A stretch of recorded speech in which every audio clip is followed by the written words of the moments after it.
Chapter 37. Getting to work the next day, Jason made it through the usual pleasantries with those he encountered.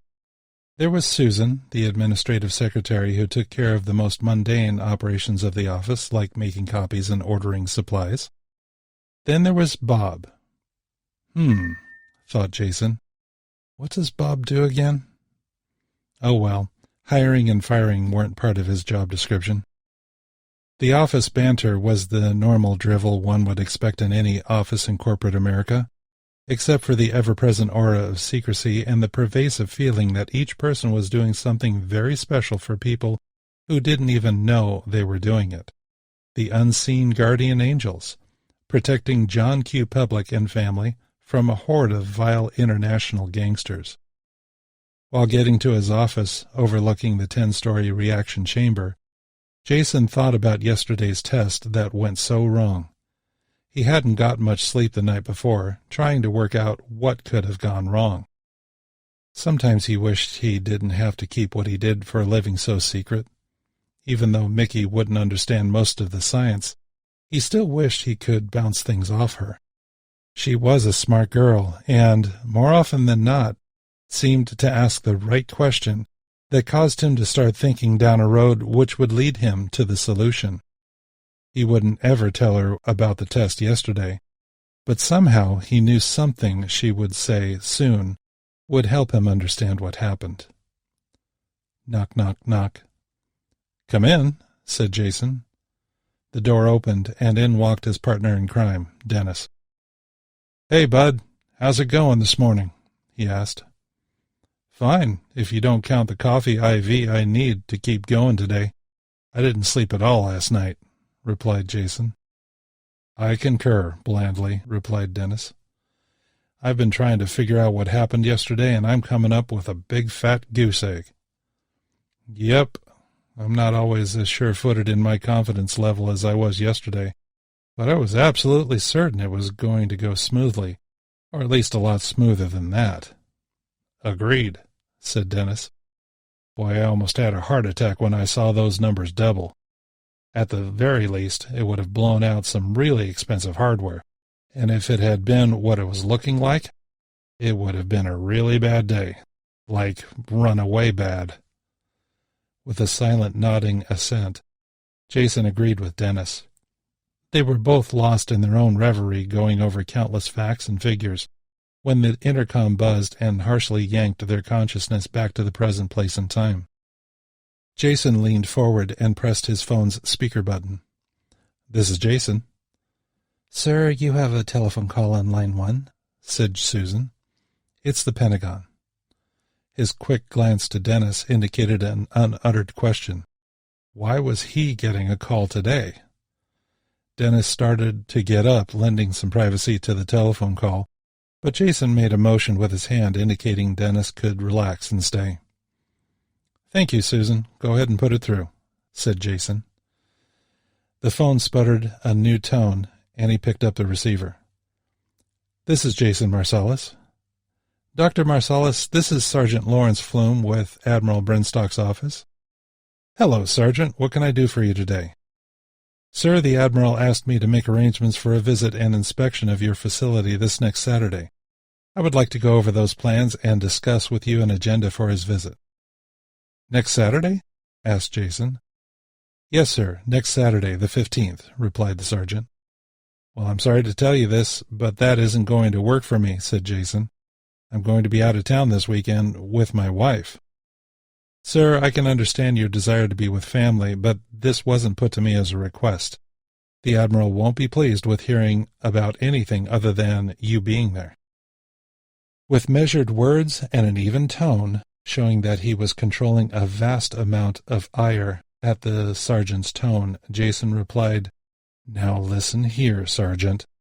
You can tell the Admiral whatever you want, but the fact remains that if the Admiral comes here next weekend, he will be here alone, with nobody to talk to. I'll be happy to make myself available at any other time, but next weekend is a no-go." Glancing at his friend Dennis, Jason gives an eye-rolling look, indicating the knowledge that once again They were being strong-armed by peons that were trying to look good to their commanding officers. There would probably be a different attitude on the part of the admiral. There usually was. Dennis gave a knowing smirk back to Jason. "Sir, can you hold on the line for a moment?" asked the sergeant. "Sure," replied Jason. "Take your time." Jason knew that this is where the sergeant would go talk to his commanding officer, and this is when the sergeant would come back saying that the following weekend would be fine. As he waited, Jason's thoughts projected forward to this coming weekend. He was really looking forward to spending quality time with Mickey. Not only was Mickey one of the kindest-hearted people he had ever known, but she was just plain downright fun to be with. The fact that she was drop-dead gorgeous didn't hurt either. As his friend, Mickey was someone that Jason could never get tired of being with. Just looking into her eyes, you could easily see a person that was eager to experience all that life had to offer. Almost as if she didn't experience everything that life had to offer to her right now, then it would be an opportunity that would be forever lost. She pursued life and love with a sense of vigor and passion.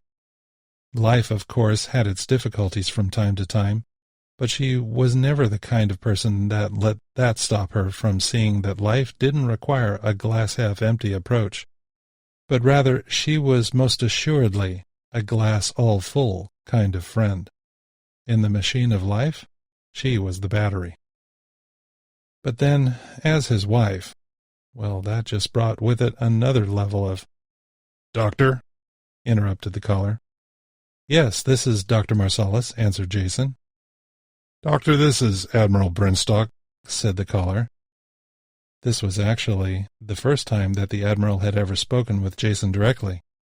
Even with Jason being as instrumental as he was to the program, Jason had always interacted with the Pentagon through various other military personnel, not with the Admiral himself. Jason no longer slouched in his chair, but rather sat up straight. "Yes, Admiral, what can I do for you?" replied Jason. Dennis' eyebrows arched up at hearing that the Admiral was on the line. "Son, I understand we have a scheduling problem for next weekend?" inquired Kenji with a bit of a disarming drawl. "No problem, really.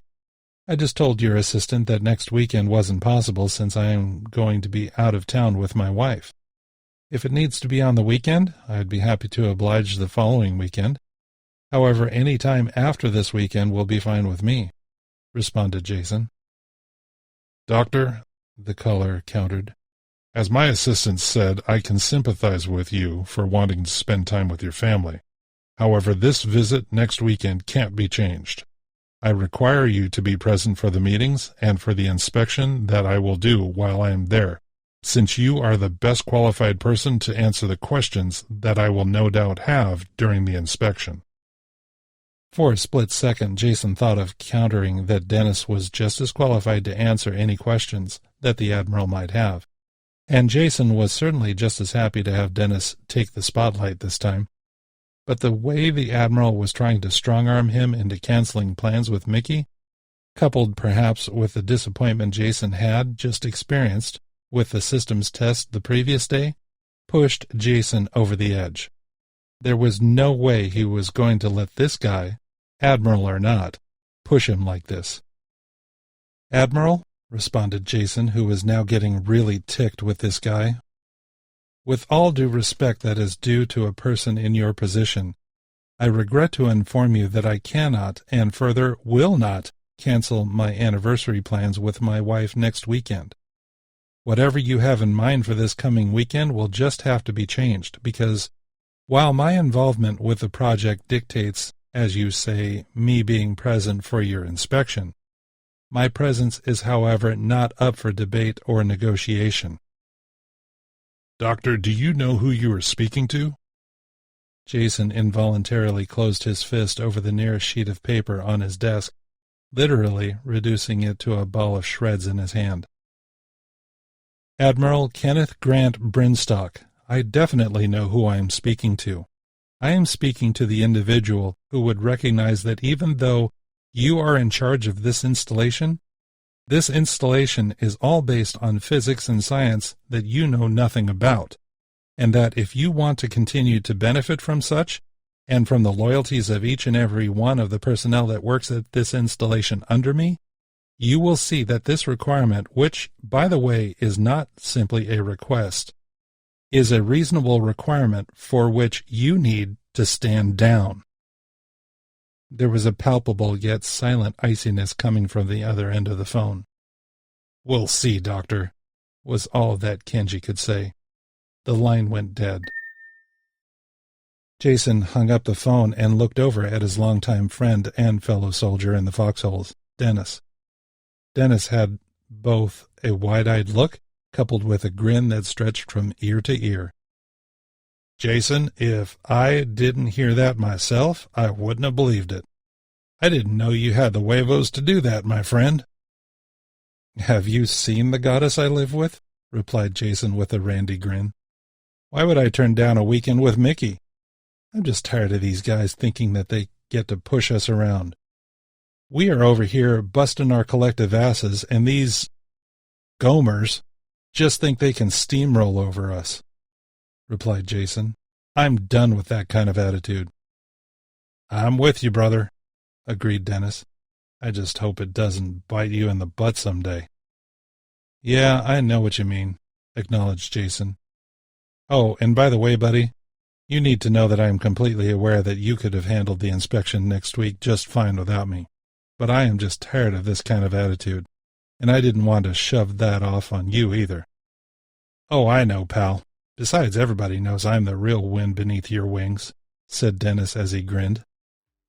Jason took the rolled-up ball of paper in his hand and threw it at Dennis as he smiled. Hey, fellow Galimarians, this is Dan Adrian, and I just wanted to say thank you for listening to my book. If you can, please click like down below because it really helps me bring these videos to you and lets me know what you like. Also, if you haven't already, please subscribe and click on the bell so that you'll get notified when I release more chapters.